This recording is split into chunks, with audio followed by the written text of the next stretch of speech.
सहनावतु सहनौ भुनक्तु सह वीर्यं करवावहै तेजस्विनावतीतमस्तु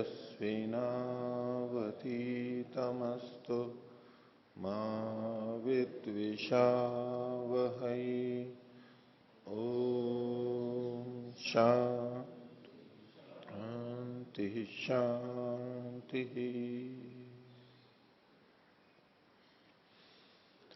वैशेषिक दर्शन की 26वीं कक्षा वैशेषिक दर्शन के द्वितीय अध्याय का प्रथम आनिक चल रहा है।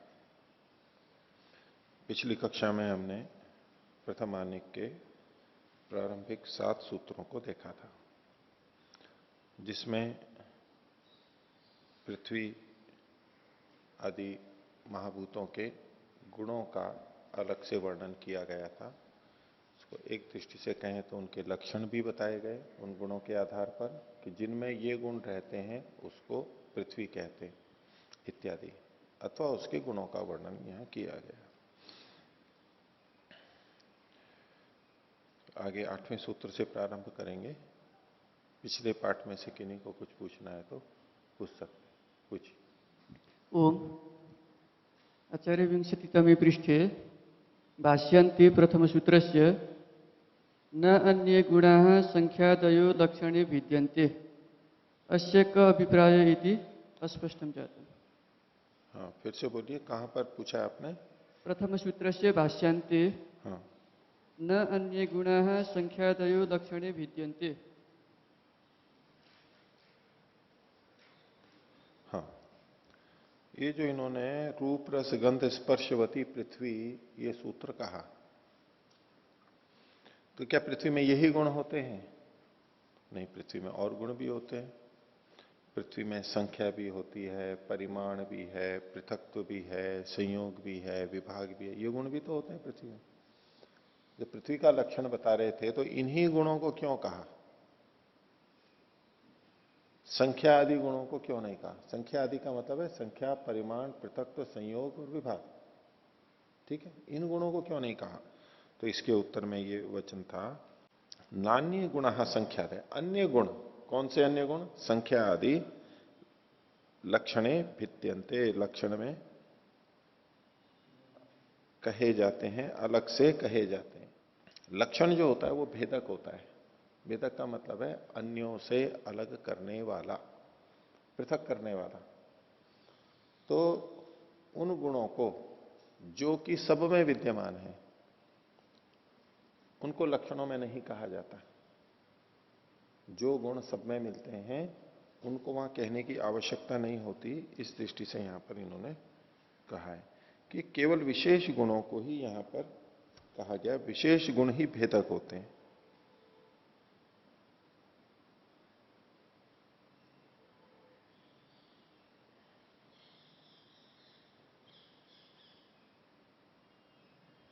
हाँ, और कुछ? ओम आचार्य महोदय, पृष्ठ संख्या 18, सूत्र संख्या 17। अस्मिन् सूत्रे पृष्ठ संख्या 18 और सूत्र संख्या 17। हाँ। सदिति लिंगाविशेषात् विशेषाभावाच्च एको भावः। तत्र सत् इति लिंगाविशेषात् इति उक्त्वा पुनः विशेषाभावाच्च, यदि लिंगाविशेषात् लिंगस्य अविशेषः वर्तते तर्हि विशेषस्य तो अभावः अस्ति एव चेत् पुनः अत्र विशेषाभावात् इति पृथक्तया किमर्थमुच्यते? कहने का तरीका है। एक में लिंग के अविशेष होने से यूं कहा, यानी विशेष लिंग नहीं है। लिंग तो है, चिन्ह तो है, लेकिन वो विशेष नहीं है। तो लिंग के अविशेष होने से, विशेष लिंग नहीं है, जो लिंग है वो सामान्य है। अविशेष है मतलब विशेष नहीं है, यानी सामान्य है, जो कि सब में मिलता है। सदिति, ये सत सत सत, ये सब में समान रूप से देखा जाता है। इसलिए सदिति लिंग अविशेषात, और इसको सामान्य लिंग, अविशेष का मतलब है सामान्य लिंग होने से। और कहा कि विशेषा भावाच्च, विशेष लिंगा भावाच्च, और विशेष लिंग है नहीं। जो लिंग है वो सामान्य है और विशेष लिंग नहीं है। यद्यपि एक के कहने से भी दूसरी बात पता लग सकती है, लेकिन स्पष्टता के लिए, जोर देने के लिए इस तरह की भाषा का प्रयोग किया जाता है। तो सदिति लिंग अविशेषात, यानी लिंग के सामान्य होने से, और विशेष का उसमें अभाव होने से, विशेष लिंग का अभाव। जो लिंग है वो सामान्य है और विशेष लिंग वहां है नहीं, इस कारण से वर्णन की स्पष्टता की दृष्टि से ये शैली होती है। और कुछ? हाँ, ओम एकविंशतितमे पृष्ठे 21वां पृष्ठ। द्वितीय पंक्तौ पुनः तरला संश्लेष धर्मश्च आपो भवन्ति इति।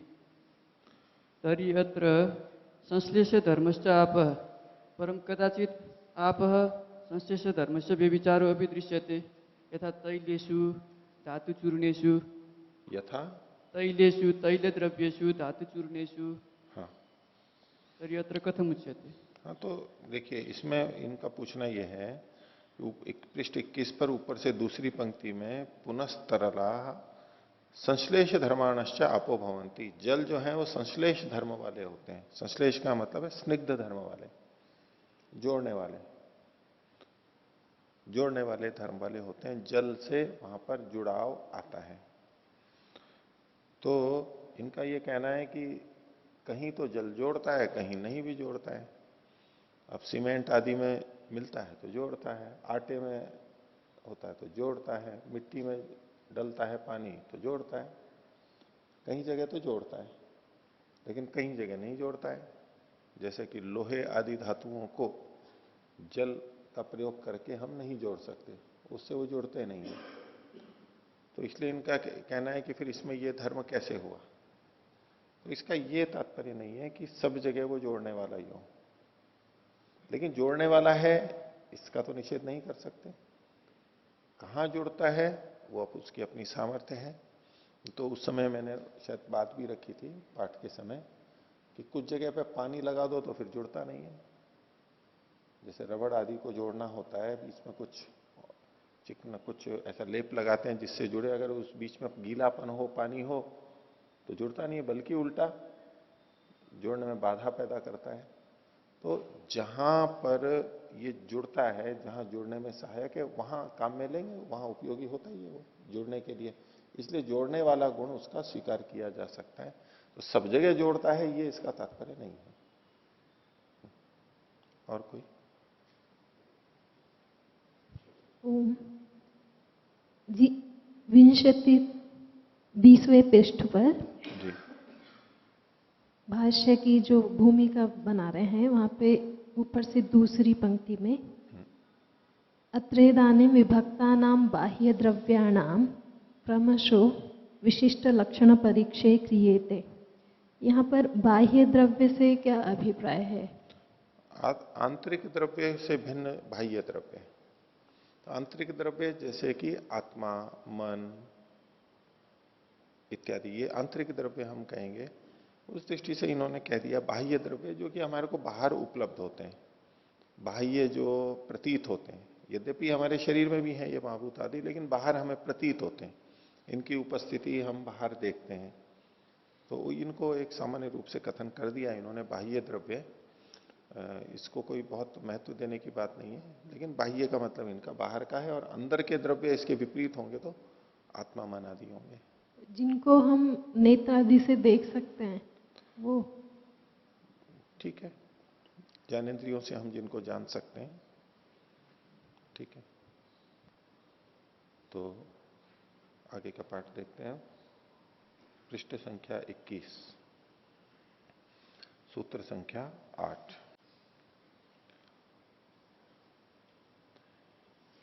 पीछे कुछ उदाहरण देते हुए इन्होंने बताया था कि इन द्रव्यों में जैसे सर्पी, जतु आदि हैं और त्रपूसीस आदि धातुएं हैं, इनका जो द्रवत्व है वो अग्नि के संयोग से होता है, और ये जल के साथ इनकी समानता है कि ये द्रवत्व को प्राप्त करते हैं।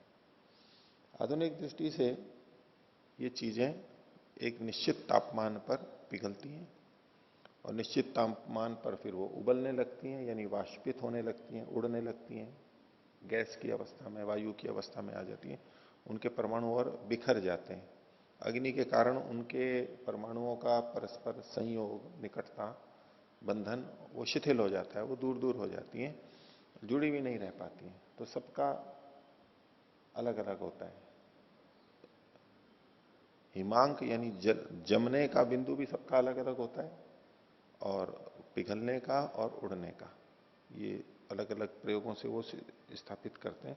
इसमें अग्नि को इन्होंने कारण माना है कि इन चीजों का जो द्रवत्व होता है वो अग्नि के संयोग से होता है। इससे एक प्रतीति हमें ये होती है कि यहां जो धर्म किसी वस्तु के कहे गए हैं वो सामान्य अवस्था में जो उपलब्ध होते हैं वो कहे गए हैं। जैसे सामान्य तापमान पर, सामान्य स्थिति में पानी द्रव रहता है, जैसा तापमान प्राय रहता है पृथ्वी पर, अधिकांश जो तापमान रहता है उसमें जल द्रव के रूप में रहता है।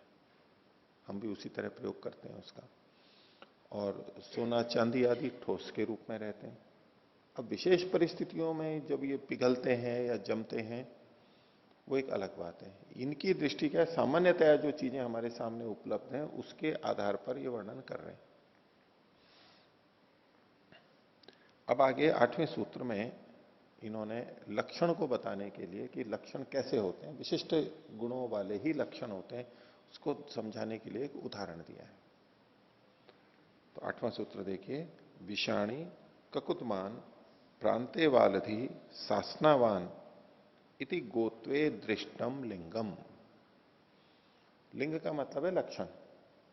किसका लक्षण कहा जा रहा है? गोत्व में। गाय का लक्षण। गाय एक प्राणी, एक व्यक्ति भी होता है, और गाय एक जाति भी होती है, जिसको गोत्व शब्द से कहेंगे। गाय जाति का मतलब है गोत्व। तो गाय का एक व्यक्ति का लक्षण नहीं, गोत्व जाति का। किसको गाय कहेंगे, किसमें गाय जाति मानी जाती है, मान सकते हैं, उसमें गोत्व में दृष्टम लिंगम, दिखाई देने वाला चिन्ह क्या है, कैसे हम कहें कि ये गाय है। ऐसे लक्षण जो कि हमें सामान्यतया हमारे नेत्र आदि से दिखाई दे जाते हैं, दृष्टलिंगम। तो कहा विषाणी, तो विषाणी का मतलब है सींग वाले। अब ये सींग वाले मतलब सींग तो बहुतों के होते हैं, सींग तो बहुतों के होते हैं। अब यहां सींग का मतलब ऐसा नहीं कि कोई भी सींग, इसलिए चूंकि लक्षण विशेषण वाला विशेष ही होता है, तो जो सींग वाले होते हैं मतलब विशेष सींग वाले होते हैं। गाय के सींग अलग तरह के होते हैं, बकरी के सींग अलग तरह के होते हैं, भैंस के सींग अलग तरह के होते हैं, हिरण के सींग अलग तरह के होते हैं, ऐसे। तो यहां विषाणी मतलब शाब्दिक अर्थ तो यही है कि जो सींग वाला होता है, विषाणी सींग वाला, लेकिन यहां विशेष सींग वाले अर्थ हम लेंगे। दूसरा है ककुतमान। ककुत पीठ के ऊपर जो भाग उभरा हुआ रहता है उसको ककुत कहते हैं। तो ये भी होना चाहिए पीछे। जैसे कि भैंस में सींग तो होता है लेकिन ककुत नहीं होता है, पीछे होता है, तो वो हड्डी तो दिखाई देती है ऊपर की, लेकिन जो एक मांसल भाग ऊपर उभरा हुआ रहता है पीठ पे, वो भैंसों में नहीं होता है। कुछ में होता है लेकिन इसमें गाय के अंदर उसको एक लक्षण के रूप में लिया इन्होंने, ककुत होना चाहिए। दूसरा कहा, तीसरा कहा प्रांते वालधि। प्रांत मतलब किनारे पर, किनारे वाले भाग पर। प्रकर्ष रूप से जो अंत है वो प्रांत हो गया किनारे पर। वालधि, बालों का गुच्छा जिसका होता है, बाल जहां पर धारण किए जाते हैं उसको वालधि कहते हैं, गुच्छा। तो किनारे पर यानी पूंछ के किनारे पर विशेष प्रकार का गुच्छा होता है गाय के, अच्छे बाल होते हैं, अच्छी तरह से गुच्छा होता है वो, तो वालधि। आगे कहा सासनावान। सासना यानी तो गल कंबल, गले में, गले के नीचे जो खाल लटकती है उसको गल कंबल कहते हैं। यानी गले में ऐसा जैसे लटकता हुआ कंबल हो, कंबल की तरह से मोटा मोटा होता है वो, ये जिसके होता है गले के नीचे, ये गोत्व में दृष्ट लिंग है, दिखाई देने वाले चिन्ह है। गोत्व के और भी लक्षण किए जा सकते हैं, सूक्ष्म रूप से कोई कहे, कोशिका के स्तर पर, जीन के स्तर पर जाके, कैसे भी सूक्ष्म स्तर पर जाकर के कोई कहे, जो और कोई चीजें जो दिखाई नहीं देती, शरीर के अंदर होती हैं, कि भाई ये चीज तो गाय में ही मिलेगी और किसी में नहीं मिलेगी। तो ये एक मोटे तौर पे भाषा में जो कहा जा सकता है, जो देखा जाता है, वो इन्होंने कहा कि ये जिसमें होते हैं उसको गाय कहते हैं। गोत्व को बताने वाले ये दृष्टलिंग है, अदृष्टलिंग भी हो सकते हैं, ये दृष्टलिंग है। तो यहां इस सूत्र का मतलब केवल गाय के लक्षण बताना नहीं है कि हमें गाय की पहचान होनी चाहिए, वो व्यवहार से पहचान लेते ही हैं, पर यहां ये बताना है कि किसी वस्तु के जो लक्षण दिए जा रहे हैं दृष्टलिंग कैसे बताए जाते हैं, ये केवल उदाहरण के रूप में यहां सूत्र में प्रस्तुत किया गया है। तो पीछे इन्होंने लक्षण बताए थे, वायु के भी बताए थे कि स्पर्शवान वायु, पीछे चौथे सूत्र में स्पर्शवान वायु, वायु को स्पर्श वाला कहा था। अब ये लक्षण देते हुए कहना चाहते हैं कि वायु में दृष्टलिंग नहीं होते। तो इस सूत्र के बाद 9वां सूत्र और 10वां सूत्र, 2 सूत्र और देखते हैं। स्पर्शश्च वायु हो, वायु का स्पर्श ये चिन्ह होता है, वायु का स्पर्श ये चिन्ह होता है। वायु का पता हमें स्पर्श से होता है, क्योंकि उसको हम देख नहीं सकते, हम उसको चख नहीं सकते, ऐसे सीधे सीधे जो हवा रहती है उसको हम चखते नहीं है, चखा नहीं जाता है, उसको रस नहीं होता है, और न ही उसमें गंध होती है। वायु में अपने आप में ये जो वायु बह रही है, सामान्य वायु है, इसके अंदर कोई गंध नहीं होती है।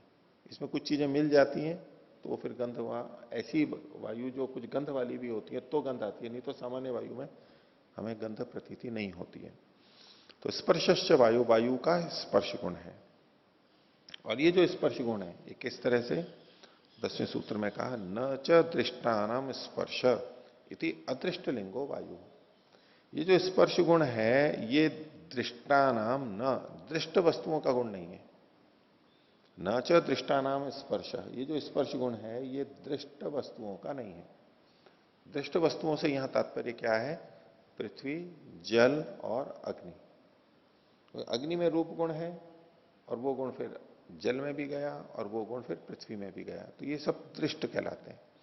इन 3 महाभूतों को कहना चाह, न च दृष्टानाम स्पर्श, दृष्ट पदार्थों का स्पर्श गुण नहीं होता, लक्षण के रूप में, लक्षण के रूप में।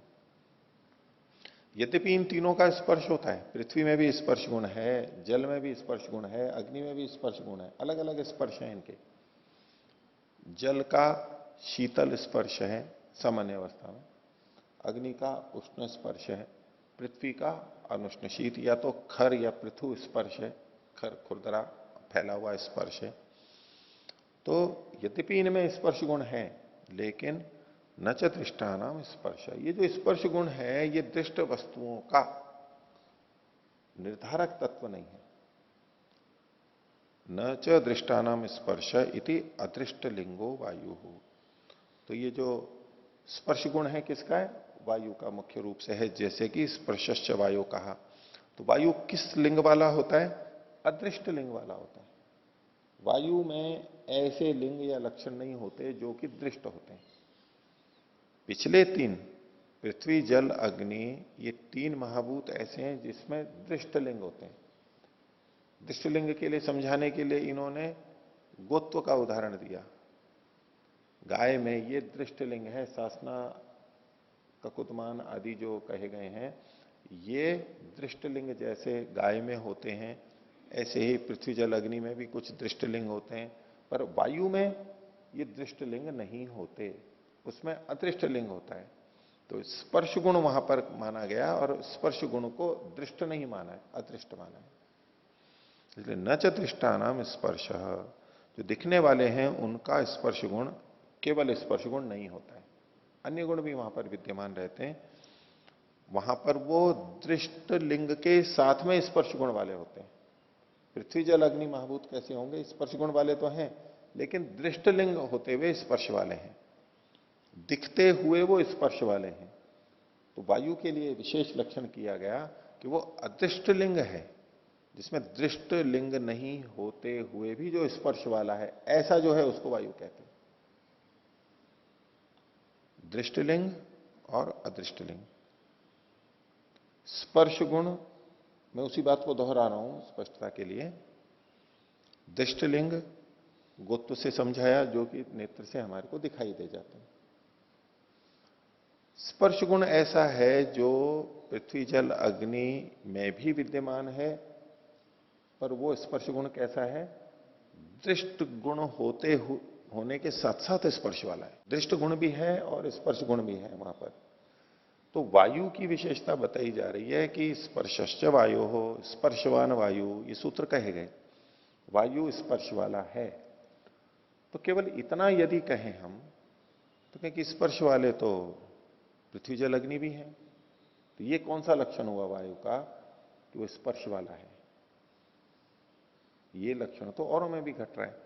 तो उनका भेद करने के लिए कहा कि अदृष्ट लिंगो वायु हो। वायु स्पर्श गुण वाला तो है, लेकिन साथ में क्या विशेषता है? वो दिखाई नहीं देता है, दृष्टलिंग नहीं है उसमें। अन्य महाभूत दृष्टलिंग होते हुए स्पर्श गुण वाले हैं, और वायु अदृष्टलिंग होता हुआ स्पर्श वाला है। ये भेद हो गया। इसका स्पर्श गुण ऐसा है कि उसके साथ में अन्य आंख से दिखाई देने वाला गुण नहीं आता। तो इसलिए उन्होंने कहा स्पर्शश्च वायु न च दृष्टानाम स्पर्श इति अदृष्टलिंगो वायु। भेद दिखाने के लिए, अलग स्पष्टता के लिए कहा गया। अब भाष्य देखिए, एतेषाम त्रयाणाम सूत्राणाम एक वाक्यता अस्ति। ये जो 3 सूत्र हैं इनकी एक वाक्यता है। एक वाक्यता का मतलब कि आपस में जुड़े हुए हैं। वाक्य होता है किसी विशेष अर्थ को बताने के लिए अनेक शब्दों का जो संयोग होता है उसको वाक्य कहते हैं। अब यहां संख्या की दृष्टि से तो 3 सूत्र कहे गए हैं, तो एक वाक्यता है इनकी, यानी ये मिलकर के एक वाक्य बना रहे हैं, संपूर्ण मिलकर के एक अर्थ को कह रहे हैं, आपस में संबद्ध हैं, इसलिए एक साथ ही इनको इन्होंने उद्धृत किया और एक साथ ही व्याख्या कर रहे हैं। तो कहा एतेषाम त्रयाणाम सूत्राणाम एक वाक्यता अस्ति तस्मात् सहैव व्याख्यायन्ते। इसलिए इनकी एक साथ ही व्याख्या की जा रही है। सामान्यतः प्रत्येक सूत्र का अलग अर्थ देते हैं, फिर उसकी व्याख्या अलग करते हैं। ये इकट्ठा दिया। पीछे भी ऐसा आया, कभी 2 सूत्र भी इकट्ठे ले लेते हैं, 3 भी ले लेते हैं। अब इसकी व्याख्या कर रहे हैं। विषाणी ककुतमान प्रांते वालधि शासनामान। ये तो सूत्र का अंश हुआ। तो विषाणी को खोल रहे हैं विशिष्ट विषाणमान। विषाणी मतलब विशेष प्रकार के सींग वाली। तो विशेष प्रकार के सींग वाली, यहां पर इन्होंने नीचे टिप्पणी दी है, अत्र सर्वत्र प्रशंसायाम मतुप मतुपर्थश्च प्रत्यय। यहां पर मतुप प्रत्यय साथ में जोड़ करके हम देखेंगे कि विषाणी मतलब विषाणवान, मतुप प्रत्यय मतलब वाला अर्थ को भी कहता है, लेकिन यहां पर मतुप प्रत्यय प्रशंसा के अंदर लिखा है। प्रशंसायाम मतुप, और मतुप का जो अर्थ है वो यहां पर हमें बोधित होगा। ये अर्थ हम लगाते चलेंगे। इसलिए इन्होंने विषाणी शब्द का शाब्दिक अर्थ तो होता है कि सींग वाली या सींग वाला। प्रथम अर्थ तो यही है, विषाणी यानी सींग वाला, लेकिन इन्होंने अर्थ क्या कर दिया? विशिष्ट विषाणवान, विशेष प्रकार के सींग वाला। इसी को आगे इन्होंने खोल दिया प्रशस्त श्रृंगवान। अब उसकी प्रशंसा करें, प्रशस्त मतलब अच्छे सींग वाला। और प्रशस्त स्कंध मांस पिंडवान। दूसरा ककुदमान था, तो ककुद वाला। ककुद का मतलब है स्कंध मांस पिंड, कंधे के ऊपर जो मांस पिंड रहता है वो। उसके आगे प्रशस्त शब्द और लगा दिया प्रशंसा में, जिसका ये अच्छा होता है। क्योंकि औरों में भी ये होता है, लेकिन गाय का या बैल का इनका ये अच्छा होता है। तो प्रशस्त स्कंध मांस पिंडवान। फिर है प्रांते वालधि, पुच्छाग्रे प्रशस्त वाला धानवान। पुच्छ के अग्रभाग में यानी पीछे जो अंतिम छोर होता है वहां पर अच्छे बालों का धारण किया जाता है, अच्छे बालों का गुच्छा होता है, बालों का गुच्छ होता है, ऐसी जो होती है वो। और फिर सासनावान का कहा तो प्रशस्त गल कंबलवान, अच्छे गल कंबल वाली, अच्छी तरह से जिसमें गल कंबल होता है प्रकट रूप में बहुत बड़ा अच्छा होता है, उसको प्रशस्त गल कंबलवान। तो सब जगह यहां पर इन्होंने मतु प्रत्यय प्रशस्त अर्थ में प्रशंसा में लगाया है। इति दृष्टम लिंगम गोत्वे इत्येवं प्रत्यक्षीभूतम लिंगम लक्षणम गुणो गोत्वे जातो यथा भवति। तो इस प्रकार से इत्येवं प्रत्यक्षीभूत लक्षण लिंग, जो हमारे को प्रत्यक्ष होता है, नेत्र से दिखाई देता है, ऐसा लिंग। लिंगम को ही आगे खोल दिया लक्षणम, लक्षण, एक ही अर्थ है। गुणों, लक्षण को ही और आगे खोल दिया गुण, ये भी एक गुण ही है। हम उसको लक्षण कह देते हैं, लिंग कह देते हैं, गुण कह देते हैं। तो ये गुण, प्रत्यक्ष गुण, गोत्वे जातौ यथा भवति, गाय जाति में, गोत्र जाति में जैसे होते हैं। तो ये यथा कहते हुए इन्होंने दृष्टांत को बताया कि जैसे इनमें ये दृष्ट लिंग होते हैं वैसे ही। तो जब हम दृष्टांत देते हुए किसी बात को कहते हैं तो दृष्टांत को कहना लक्ष्य नहीं होता है। दृष्टांत के द्वारा जिसको समझाया जा रहा है उसको वो वास्तविक प्रयोजन होता है। दृष्टांत तो वैसे ही साथ में, दृष्टांत तो पता होता है पहले से। तो ये दृष्टांत के रूप में गाय का कथन किया गया। तो जैसे ये गोत्वे जातो यथा भवति, उसी प्रकार स्पर्शश्च वायो तथा च स्पर्शो लिंगम लक्षणम गुणो वायो रस्ति। उसी प्रकार से लिंग, लक्षण, गुण, वायु का क्या है? स्पर्श। ये स्पर्श ही केवल वहां पर मुख्य लिया गया है। आगे गुणश्च गुणिनम साधयति यदाश्रित स भवति। और गुण जो है वो गुणी को सिद्ध करता है। गुणश्च गुणिनम साधयति, साधयति मतलब सिद्ध करता है, उसके अस्तित्व को बता देता है। गुण है तो गुणी तो अवश्य होगा ही, क्योंकि गुण का लक्षण ही यही है, जो द्रव्य में आश्रित रहता है। तो गुण को देखते ही गुणी का हमें पता लग जाता है। गुण को देखते ही हम ये सिद्ध कर लेते हैं कि नहीं, यहां गुणी तो है, गुण वाला तो कोई ना कोई है। तो गुण गुणी को सिद्ध करता है। किस गुणी को सिद्ध करता है? यदाश्रित स भवति, जिसको आश्रित करके वो रहता है। किसी गुण से उसी के गुणी का पता लगता है, दूसरों का पता नहीं लगेगा। घी की गंध यदि हमें आ रही है तो उस गंध से घृत द्रव्य का पता लगेगा। हमें घी की गंध आ रही है, हमें घी का स्वाद आ रहा है, हमारे को मीठे का स्वाद आ रहा है, तो उससे संबंधित द्रव्य वहां पर होगा, ये पता लगता है। हर कोई किसी द्रव्य का पता नहीं लगता है। केरोसिन की गंध आ रही है तो घी है, ऐसा नहीं कह सकते कि गंध आ रही है तो घी होगा। यहां पर गंध केरोसिन की है तो वो गंध जिस द्रव्य में रहती है यानी केरोसिन में, उसी के अस्तित्व को बताती है। तो यदाश्रित सब भवति, जिसके आश्रित वो रहता है उसका पता करता है, पता लगाता है। लेकिन भिन्नता क्या है? भेदस्तु यान एव यत, लेकिन इनमें भेद क्या है? न दृष्टानाम स्पर्श, दृष्टानाम जो देखे जाते हैं, दृष्टानाम इसी को खोल दिया, नेत्रेंद्रिय पर्यंत प्रत्यक्षी भूतानाम रूपवताम, नेत्र इंद्रिय तक जो प्रत्यक्ष किए जाते हैं ऐसे रूपमान द्रव्यों का, ये दृष्ट शब्द का अर्थ किया। नेत्रेंद्रिय पर्यंत का ग्रहण इसलिए किया इन्होंने, अगर इंद्रियों को क्रम से देखते हैं तो पृथ्वी के आधार पर घ्राण इंद्रिय सबसे पहले, जल के आधार पर रसनेन्द्रिय, और फिर अग्नि के आधार पर चक्षु इंद्रिय। एक क्रमशः जब हम लेंगे तो नेत्र पर्यंत का कहा गया, इसका मतलब पहले की भी कोई चीजें लेना चाहते हैं तो जिसको गंध से, जिसको रस से और जिसको रूप से जाना जा सकता है, ऐसी चीजें। तो नेत्रेंद्रिय पर्यंत प्रत्यक्षी भूतानाम रूपवताम, रूप वाली जो चीजें हैं कौन कौन सी? तो कहा पृथ्व्यप तेजसाम न खलु स्पर्शो लिंगम अदृष्टम अस्ति। पृथ्वी, जल और तेज, इन तीन महाभूतों का स्पर्श लिंग न अदृष्टम अस्ति, अदृष्ट नहीं है, दृष्ट है। यानी इनका जो स्पर्श गुण है वो दृष्ट गुणों के साथ में है। स्पर्श गुण है लेकिन वो दृष्ट गुणों के साथ में है। चूंकि उनका गुण, उनका स्पर्श गुण दृष्ट गुणों के साथ में है, इसलिए इति अदृष्ट लिंग वायु अतो हेतु, इस कारण से, इति यहां पर हेतु क्या रूप में, इति इस कारण से, इस हेतु से अदृष्ट लिंग कह, अदृष्ट लिंग का को आगे खोल दिया, स्पर्श लिंग को वायु रस्ती, वायु स्पर्श गुण वाला है, क्योंकि स्पर्श को दृष्ट नहीं कहा जाता। यहां इन्होंने जिस ढंग से लिखा इसको हम यूं ही समझें, जैसे पहले मैं बोल रहा था कि दृष्ट गुणों से रहित होता हुआ यह स्पर्श गुण है। अन्य महाभूतों में दृष्ट गुण के, रूप गुण के साथ साथ स्पर्श है, और यहां पर रूप गुण से रहित स्पर्श गुण है। ये इसकी विशेषता है। जब हम कहते हैं स्पर्शश्च वायु हो, तो उसका मतलब ये लेना चाहिए कि रूप गुण रहित जब स्पर्श गुण होगा तो वो वायु के कारण से है। वायु का स्पर्श गुण रूप गुण के साथ में नहीं है।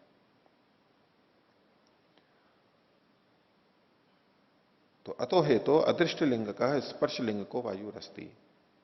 आगे यह एष केवल स्पर्श त्वगिंद्रियेण अनुभूयते। ये जो स्पर्श है वो केवल त्वक इंद्रिय के द्वारा अनुभूत होता है। त्वचा से हमारे को स्पर्श होता है। गंध रस रूपवत द्रव्य प्रत्यक्षम अंतरेण तस्य आश्रयेण गुणिना भवितव्यम ही।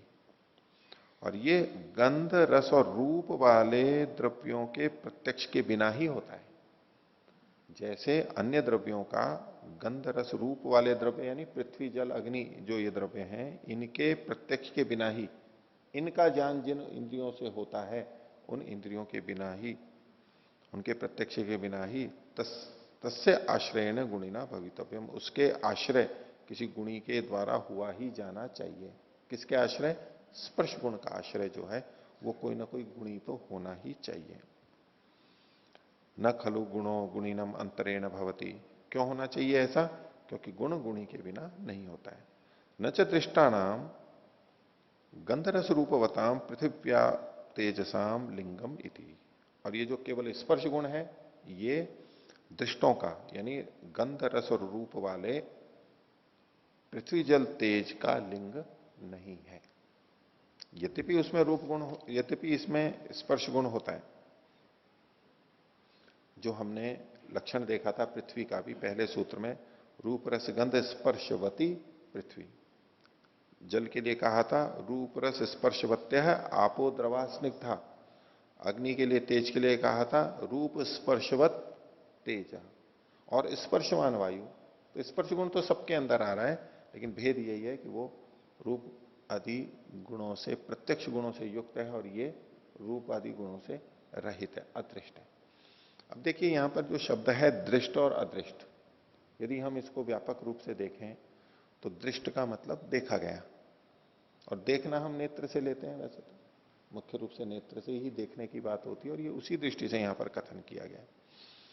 जो रूप वाली वस्तुएं होती हैं उन्हीं को हम साकार कहते हैं।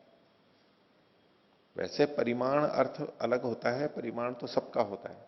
जिनमें रूप गुण नहीं होता है उनका भी परिमाण होता है, लेकिन जो हम सामान्यतः साकार निराकार शब्द का प्रयोग करते हैं तो जो रूप वाली है वो साकार कहलाती है, जो रूप रहित है वो निराकार कहलाती है।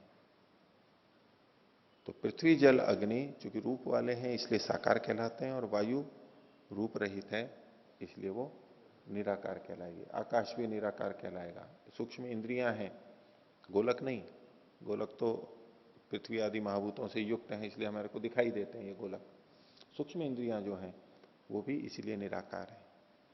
सूक्ष्म भूतों में भी रूप वाले को फिर भी ले सकते हैं अनुद्भूत रूप में, लेकिन अहंकार बुद्धि तत्व इन सबको हम इस दृष्टि से, क्योंकि ये रूपवान नहीं है इसलिए इन सबको हम निराकार रूप में कह सकते हैं।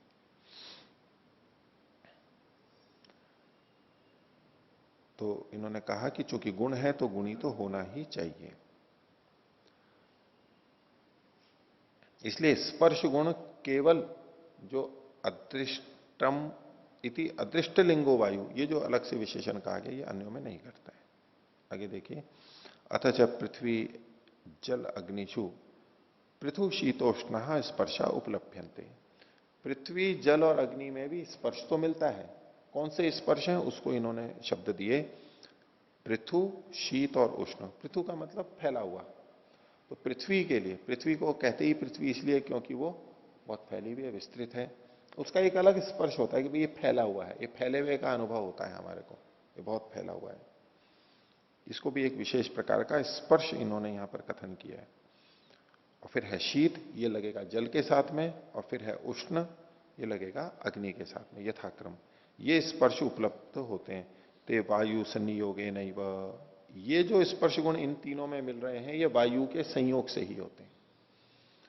क्योंकि इन महाभूतों की रचना में, सूक्ष्म महाभूतों के स्तर पर जब देखते हैं तो वायु के परमाणु चूंकि इनमें आगे आगे इनका निर्माण करते हैं, अग्नि जल और पृथ्वी में भी वहां रहते हैं, इसलिए ये स्पर्श गुण वहां भी विद्यमान रहता है। उस दृष्टि से इन्होंने कथन किया है। तो ये वायु संयोगे नैव, इसी को बोल रहे हैं वायु तदंतराविष्टत्वात्, वायु के उनके अंदर आविष्ट होने से, प्रविष्ट होने के कारण तत्र तत्र स्थितम पृथ्वम शीतत्वम उष्णतम वायुरेव प्रद्योतयति प्रकटयति वा। तो उनमें जो पृथुत्व, शीतत्व और उष्णत्व है, पृथ्वी में पृथुत्व, जल के अंदर शीतत्व, अग्नि में उष्णत्व, इन जो स्पर्श गुणों को प्रकट करती है वो कौन? वायु ही करती है। वायुरेव प्रद्योतयति, प्रकाशित करती है, प्रकट करती है। प्रकटयति वा तद्धर्म रहित केवल स्पर्शो वायोर गुण इति सुतराम सिद्धम।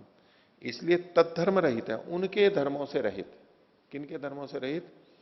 पृथ्वी जल अग्नि के धर्मों से रहित केवल स्पर्श गुण जो है वो वायु का होता है। ये सुतराम सिद्धम, ये ठीक प्रकार से सिद्ध होता है। यहां जो ब्रह्ममुनि जी ने जिस तरह से व्याख्या की है, ये एक तरह की व्याख्या है। कुछ लोग इसको इस तरह से नहीं प्रस्तुत करते हैं। पृथ्वी जल अग्नि में जो स्पर्श गुण है वो कैसे आया, इसकी एक व्याख्या जो यहां ब्रह्ममुनि जी ने प्रस्तुत की है वो ऐसी कि वायु के कण यानी वायु के परमाणु चूंकि अग्नि जल और पृथ्वी में भी विद्यमान है, इसलिए वहां पर भी स्पर्श गुण है। ठीक है, उनके अलग तरह के चूंकि अन्य परमाणु भी रहते हैं, इसलिए उनका स्पर्श भिन्न भिन्न प्रकार का हो रहा है, लेकिन स्पर्श गुण वहां पर वायु के परमाणुओं के रहने से आया। ये कुछ इस तरह से जैसे कि पानी को गर्म करें, पानी पहले ठंडा था, फिर हमने अग्नि के ऊपर रखा, वो गर्म हो गया, तो एक कथन तो ये है कि अग्नि का उष्ण गुण जल में आ गया। अग्नि नहीं आई, अग्नि का उष्ण गुण आ गया। एक दूसरा कथन होगा कि भाई अग्नि का उष्ण गुण आया है तो उष्ण गुण का आधार जो अग्नि है वो भी तो अंदर आई है। तो अग्नि चूंकि जल में आ चुकी है इसलिए जल गर्म प्रतीत हो रहा है। बस कुछ इसी तरह से ब्रह्ममुनि जी का यहां पर स्पर्श गुण के लिए है कि पृथ्वी जल अग्नि में जो स्पर्श गुण आया है वो वायु के प्रवेश, आवेश, निवेश के कारण से आया। एक तो ये दृष्टि हुई। दूसरा जो कि उदयवीर जी की दृष्टि है, उन्होंने इनका निषेध भी किया है और अपनी बात को प्रस्तुत किया है। जब हम ये पिछली व्याख्या देखते हैं जैसे ब्रह्ममुनि जी ने की है, उससे ये पता लगता है कि वैशेषिक कार्य मानते हैं कि पृथ्वी का जो स्पर्श गुण है वो उसका अपना नहीं है, वो वायु से आया है। अभी जो पहली व्याख्या की उससे यही प्रतीत होगा ना, जैसे कि जल में उष्ण गुण आया अग्नि के संयोग से, तो जब हम कहते हैं कि यहां अग्नि आई है इसलिए उष्ण गुण आया है, इसका मतलब है उष्ण गुण जल का अपना नहीं है, दूसरे का है। ठीक है, तो ऐसे ही जब हम ये प्रस्तुति देते हैं कि वायु इन अन्य महाभूतों में आया है, तो इसका मतलब है कि स्पर्श गुण पृथ्वी जल अग्नि का अपना नहीं है, वो वायु के कारण से आया है। क्योंकि वायु के परमाणु वहां हैं इसलिए ये गुण वहां पर आया है। ये बात रूप आदि गुणों पर भी घटेगी कि रूप गुण अग्नि का माना गया, तो जल और पृथ्वी में जो रूप गुण आया है वो इसलिए आया क्योंकि अग्नि के परमाणु जल और पृथ्वी में भी विद्यमान है। ऐसे ही रस गुण, ऐसे तो जल का है लेकिन वो पृथ्वी में कैसे आया, क्योंकि जल के परमाणु पृथ्वी में विद्यमान है। ये एक शैली। ये शैली कौन सी है? जो ब्रह्ममुनि जी ने जिस तरह से व्याख्या की। उदयवीर जी इस बात का निषेध करते हैं। उनका कहना है कि वैशेषिक कार का ये तात्पर्य नहीं है। वैशेषिक दर्शन में ये जो दूसरे अध्याय के पहले आने का हमने प्रथम सूत्र ही देखा, रूप रस स्पर्श गंधवती पृथ्वी, ये जो चार गुण कहे हैं ये पृथ्वी के ही अपने गुण कहे हैं। ये चारों गुण किसके कहे हैं? पृथ्वी के। अब जब ये चारों गुण पृथ्वी के कहे हैं तो पृथ्वी के परमाणु में ही ये चारों गुण हैं। पृथ्वी के परमाणु के साथ में पृथ्वी का परमाणु पिछली व्याख्या के अनुसार क्या बनेगा? पृथ्वी का परमाणु गंध गुण वाला है, उसके साथ वायु के परमाणु भी हैं इसलिए वो स्पर्श गुण वाला भी है, उसके साथ अग्नि के भी परमाणु हैं इसलिए वो रूप गुण वाला भी है, और उसके साथ जल के परमाणु भी हैं इसलिए वो रस गुण वाला भी है। पिछली व्याख्या में ये होगा। लेकिन उदयवीर जी ये कहते हैं कि यहां जिस तरह से लक्षण दिए गए कि ये जो 4 गुण है, रूप रस गंध स्पर्श, ये पृथ्वी के ही हैं। तो जो पृथ्वी का परमाणु है उसी में ये चारों गुण विद्यमान है, उसके अपने हैं। और इसीलिए जो रूप गुण पृथ्वी में होता है वो अलग है, जल में अलग है, अग्नि में अलग है।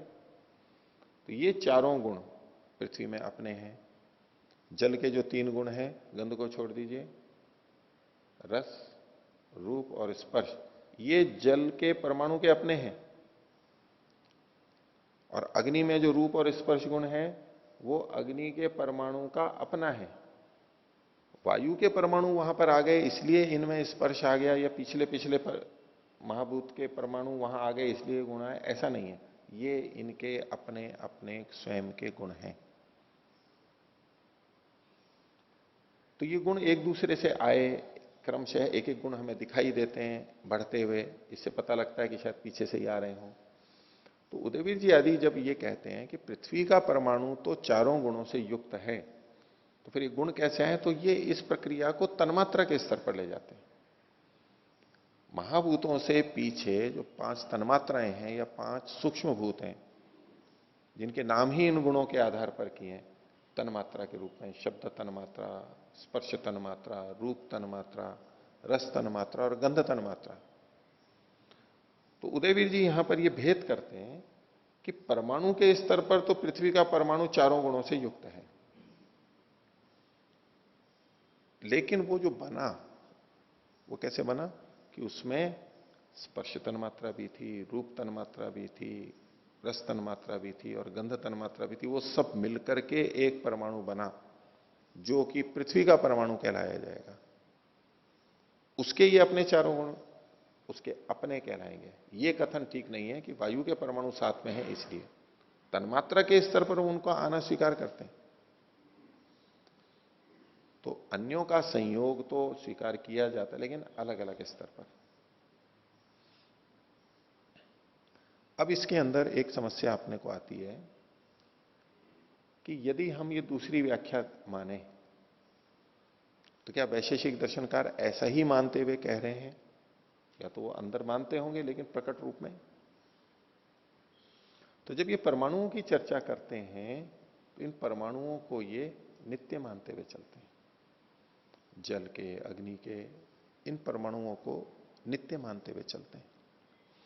यदि ये व्याख्या करते हैं, वो जो तन्मात्रा के स्तर पर हम बात करें कि ये इन 2 के मिलने से बना, ये 3 के मिलने से बना, ये 4 तन्मात्राओं के मिलने से बना, यदि हम वो व्याख्या देखते हैं तो वो बने हुए होंगे, अनित्य होंगे।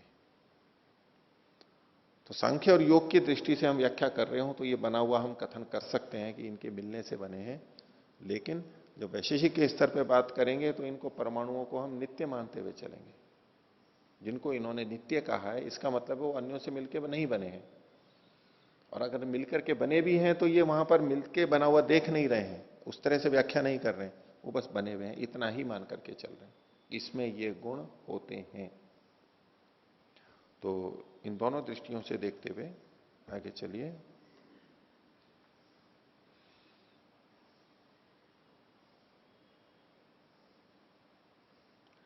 अगला सूत्र देखिए। 11वें सूत्र की भूमिका में इन्होंने कहा, ननु केवलेन स्पर्शेन गुणेन वायुर्लक्ष्यते अल्प विराम, कि आपने ये कहा कि वायु केवल स्पर्श गुण से लक्षित हो रही है और कोई गुण उसमें नहीं है जो भेदक लक्षण हो।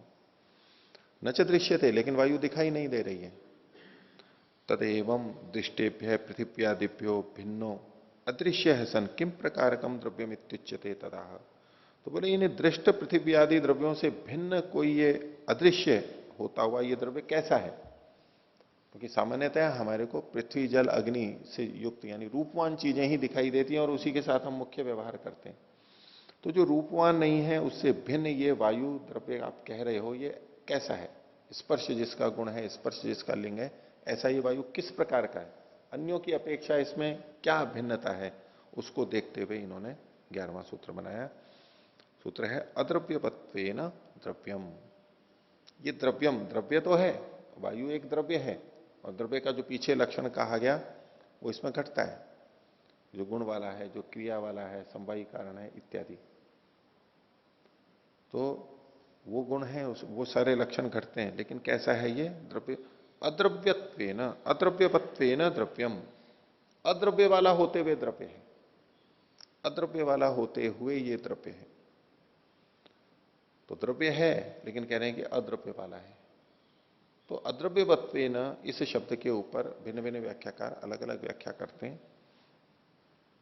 अभी हम यहां पर ब्रह्ममुनि जी के अनुसार देखते हैं कि द्रव्य वाले का मतलब यहां लिया जाएगा पृथ्वी, जल और अग्नि, जो रूपवान द्रव्य है। तो वायु ऐसा है जो इन तीन से रहित है, इनसे पृथक होता हुआ जो अद्रव्य के रूप में है, जिसको कि पीछे अदृष्ट लिंग वाले के रूप में भी कहा गया, अद्रव्यवत्वेन द्रव्यम। भाष्य देखिए, पृथ्वी जलाग्नयो द्रव्यवंतो। पृथ्वी जल अग्नि है, ये तो द्रव्य वाले हैं। द्रव्य वाले हैं मतलब अन्य द्रव्य वाले हैं, स्वयं तो है ही। अब ये जो अन्य द्रव्य वाले हैं वो वैसी व्याख्या है जैसी ब्रह्ममुनि जी के अनुसार हमने पीछे देखी थी कि पृथ्वी में जो स्पर्श गुण आया है वो किससे? वायु के परमाणु से आया। पृथ्वी में जो रूप गुण आया है वो अग्नि के परमाणु से आया है। तो अब जो ये पृथ्वी है ये कैसा है? द्रव्य वाला है। पृथ्वी में तीन द्रव्य और हैं, वायु, अग्नि और जल। ये तीन भी साथ में है, इसलिए इसको पृथ्वी को कहेंगे ये द्रव्य वाला है, अन्य द्रव्य वाला है, अपने के अतिरिक्त अन्य द्रव्य है। जल को कहेंगे तो वो भी द्रव्य वाला है, उसमें भी दो द्रव्य हैं। जल अपने आप में है और उसके साथ साथ वायु और अग्नि का द्रव्य भी साथ में विद्यमान है, इसलिए उसको भी द्रव्य वाला कहेंगे जल को। अग्नि भी द्रव्य वाला है, किस लिए? क्योंकि अग्नि के साथ में वायु भी विद्यमान है। अन्य द्रव्य वाला, द्रव्य वाला मतलब अन्य द्रव्य वाला। तो पृथ्वी जल अग्नि ये तीन द्रव्य द्रव्य वाले हैं। इन द्रव्यों में अन्य द्रव्य भी साथ में संयुक्त है। अब वायु, तो वायु स्वयं तो द्रव्य है लेकिन अद्रव्य वाला है, उसमें और कोई महाभूत नहीं मिला हुआ है। आकाश को यहां पर नहीं लेते हैं, इस प्रक्रिया में आकाश को नहीं लेते हैं, वायु से ही एक एक गुण की वृद्धि स्वीकार करते हैं। यदि आकाश वाला भी ये लेते तो आकाश भी सब में आता, तो पृथ्वी के लक्षणों में वो वहां पर शब्द को भी देते, जल के लक्षण में वहां पर तीन गुणों के साथ साथ शब्द भी देते, अग्नि के भी दो गुणों के साथ साथ शब्द दे देते, वायु के एक गुण स्पर्श के साथ साथ शब्द देते। वहां कहीं भी शब्द नहीं दिया है इन्होंने।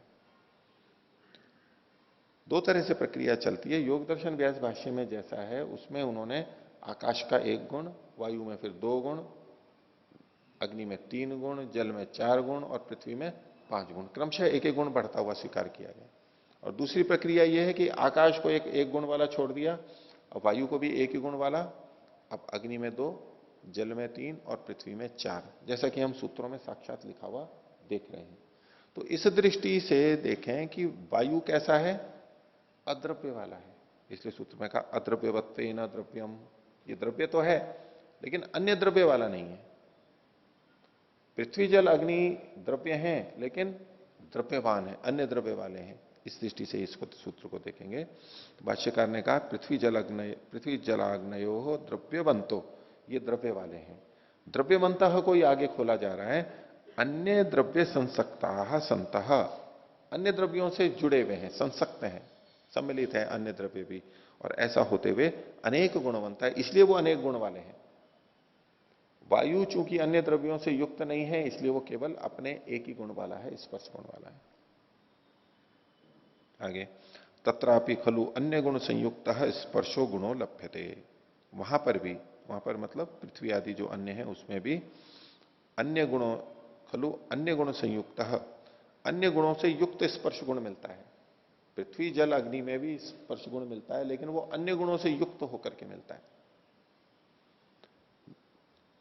पृथ्वी खलु जलाग्नि वायु भी संपृक्ता सती गंध रस रूप स्पर्शवती। इसी बात को खोल रहे हैं कि पृथ्वी जो एक महाभूत है वह जल अग्नि और वायु से संपृक्त होती हुई, जुड़ती हुई गंध रस रूप स्पर्श वाली होती है। अन्य द्रव्यों से जुड़ती हुई ये चार गुणों वाली है।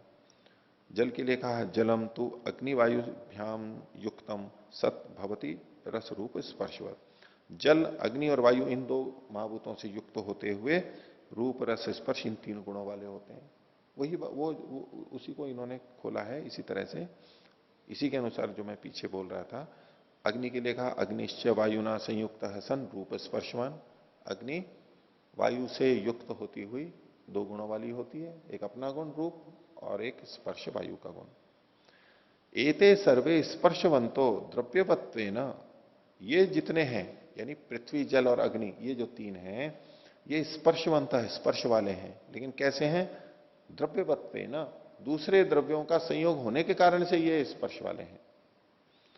और वो दूसरा द्रव्य कौन सा है? वायु द्रव्यवत्वेन, वायु द्रव्य से युक्त होते हुए ये स्पर्श गुण वाले हैं। वायुमत्वेन, वायु द्रव्यवत्वेन इसी को खोल दिया, वायुमत्वेन इसी को आगे खोल दिया, वायुम आश्रित्य इत्यर्थ, वायु को आश्रित करके ये स्पर्श गुण वाले हैं। परंतु वायुस्तु अद्रव्यवान, लेकिन वायु अन्य द्रव्यों से युक्त नहीं है। किनसे? पृथिव्यादिवत न द्रव्यवान, पृथ्वी जल अग्नि के समान अन्य द्रव्यों से युक्त नहीं है। न द्रव्यवान तेन अद्रव्यवत्वेन, इसलिए अन्य द्रव्यों से युक्त न होता हुआ अद्रव्यवत्व होते हुए, यानी स्वाश्रयत्वेन, अपने ही आश्रित होते हुए, केवल स्वयं का ही द्रव्यत्व उसमें है ऐसा होते हुए, स्पर्शवान यानी स्पर्श गुणवान वायु द्रव्यम, स्पर्श गुण वाला वायु होता है। अन्य महाभूत वायु के संयोग से स्पर्श गुण वाले हैं, लेकिन वायु अपने आश्रित ही स्पर्श गुण वाला है, अन्य द्रव्यों के संयोग से स्पर्श गुण वाला नहीं है। ये उसमें भेद बताया गया। आगे, गुणश्च द्रव्यम न व्यभिचरति, गुण कभी भी द्रव्य का व्यभिचार नहीं करता, यानी छोड़ता नहीं है। गुण कभी भी द्रव्य को नहीं छोड़ता है। गुण जहां भी रहेगा द्रव्य अवश्य रहेगा। यदि गुण द्रव्य को पकड़ ले, द्रव्य को पकड़े भी और कभी छोड़ भी दे, तो इसको कहते हैं व्यभिचार होना। गुण कभी तो द्रव्य में रहे और कभी द्रव्य में ना रहे, इसको कहेंगे गुण द्रव्य का व्यभिचार कर रहे हैं, कभी उसके साथ नहीं भी रहता है। लोक में भी जो व्यभिचार शब्द प्रयोग में आता है, पति पत्नी होते हैं, तो वो अपने पति पत्नी को छोड़ करके अन्य जगह भी अगर वो संयुक्त होते हैं तो ये व्यभिचार कहलाता है। तो ऐसा ही यहां पर भी है कि गुण कभी भी द्रव्य का व्यभिचार नहीं करते, यानी छोड़ते नहीं है, उसके अपने द्रव्य में अवश्य रहते हैं, बिना द्रव्य के वो कभी भी नहीं रहेंगे। तो गुणश्च द्रव्यम न व्यभिचरति यथा स्पर्शो गुणो अन्यैर गुणैः सह पृथिव्यादि दृश्येषु द्रव्येषु उपलभ्यते। तो जैसे स्पर्श गुण अन्य गुणों के साथ साथ पृथ्वी आदि में रहता है, इन द्रव्यों में उपलब्ध होता है। उपलब्धि सामान्यात केवल उपलब्ध स्पर्शो गुण स्वकीय गुणिनम अदृश्यम वायुम द्रव्यम लक्ष्यति साधयति। अन्य द्रव्यों में तो अन्य गुणों के साथ रहता हुआ वो स्पर्श गुण रहता है, लेकिन जब अन्य गुणों से रहित होता है, केवल स्पर्श होता है, तो इससे पता लगता है कि कोई ऐसा द्रव्य होना चाहिए जो पृथ्वी जल अग्नि से भिन्न है और जो केवल स्पर्श गुण वाला है, जिसमें कि गंध रस और रूप गुण नहीं है। तो उपलब्धि सामान्यात केवल उपलब्ध स्पर्शो गुण स्वकीय गुणिनम अदृश्यम वायुम द्रव्यम लक्ष्यति साधयति, अपने आश्रयी गुणी वायु को लक्षित करता है, सिद्ध करता है। यहां तक इन्होंने इस सूत्र का अर्थ बता दिया। अब अन्य लोगों ने जो इसकी व्याख्या की है उसका निषेध कर रहे हैं। शंकर मिश्र आदि भी अन्यथा व्याख्यातम सूत्रम इदम, तो शंकर मिश्र आदि व्याख्याकारों ने इसकी भिन्न ढंग से व्याख्या कर दी है। वो कैसी है? अप्रासंगिकी परमाणु कल्पना कृता, बिना प्रसंग के परमाणुओं की वहां पर कल्पना की गई, यहां परमाणुओं की बात नहीं कही जा रही है, ऐसा उन्होंने कहा। चंद्रकांत भाष्य हरिप्रसाद वृत्तौच, ये 2 और भाष्य हैं। चंद्रकांत भाष्य है और हरिप्रसाद की वृत्ति है, वो भी भाष्य जैसा ही होता है। च अद्रव्य शब्दात स्पर्शो गुणो गृहीत, अद्रव्य शब्द से स्पर्श गुण का ग्रहण किया उन्होंने। अद्रव्य अद्रव्य अद्रव्य का मतलब है स्पर्श गुण वाला, ऐसा उन्होंने किया। स्पर्शो गुणो गृहीत, अच्छा ये स्पर्श गुण क्यों ग्रहण किया उन्होंने? अद्रव्य का मतलब यहां पर अब इन्होंने द्रव्य भिन्न यानी तद भिन्न तत्सदृश अर्थ लेते हुए कि जो द्रव्य वाला नहीं है यानी गुण वाला है। अद्रव्यवत जो शब्द में यहां कहा ना, अद्रव्यवत्वेन द्रव्यम, इसका मतलब द्रव्य भिन्न गुण और कर्म वाला जो है ऐसा ये द्रव्य है वायु, ये तात्पर्य लिया पर्युदास लेते हुए। तो जहां द्रव्य द्रव्य द्रव्य का निषेध नहीं किया जा रहा है, द्रव्य भिन्न जो चीजें हैं उनके अस्तित्व को वहां पर कहा जा रहा है, ऐसा करते हुए। अब द्रव्य से भिन्न तो कोई गुण लेंगे, और गुण कौन सा लेंगे? तो वायु में तो स्पर्श गुण है, तो स्पर्श को ही वहां पर इन्होंने लिया, केवल स्पर्श गुण को लिया। इसलिए अद्रव्य शब्दात स्पर्शो गुणों गृहीत, अद्रव्य शब्द से केवल स्पर्श गुण को ले लिया उन्होंने। तो वो स्पर्श गुण तो पहले कहा ही जा चुका था, उसको यहां कहने की क्या आवश्यकता थी, ये प्रश्न उठेगा। तो शब्दात स्पर्शो गुणों गृहीत है, सोपी न युक्त, बोले वो भी ऐसा अर्थ करते हैं तो वो भी ठीक नहीं है। क्यों? क्रियावत्वात गुणवत्वात उत्तर सूत्र से विद्यमानत्वात, अगला सूत्र आ रहा है 12वां, जिसमें वायु को द्रव्य सिद्ध करते हुए दो हेतु क्या दिए, कैसा द्रव्य है? क्रियावत्वात गुणवत्वात, वो क्रियावान है और गुणवान है। यदि अद्रव्यवत्वेन का अर्थ ही लेके कि द्रव्य भिन्न, तो द्रव्य भिन्न क्या होगा? गुण और कर्म वाला जो है, ये अर्थ आएगा। तो वो तो अगले सूत्र में कहा ही जा रहा है कि वो क्रिया वाला और गुण वाला है। इसी को कहने के लिए 11वां सूत्र कहा गया हो, तो ये युक्ति संगत नहीं है, ऐसा ब्रह्मण्य जी ने कहा। तो यहां अद्रव्यवत्वेन द्रव्यम का मतलब ये निकलेगा कि जिसमें अन्य द्रव्य नहीं है, वायु केवल स्वयं अपना ही एक द्रव्य है। जैसे पृथ्वी जल अग्नि में अन्य द्रव्य मिश्रित रहते हैं, ऐसा इसमें नहीं है। तो अन्य द्रव्यों से रहित होता हुआ जो द्रव्य है उसको वायु कहते हैं। तो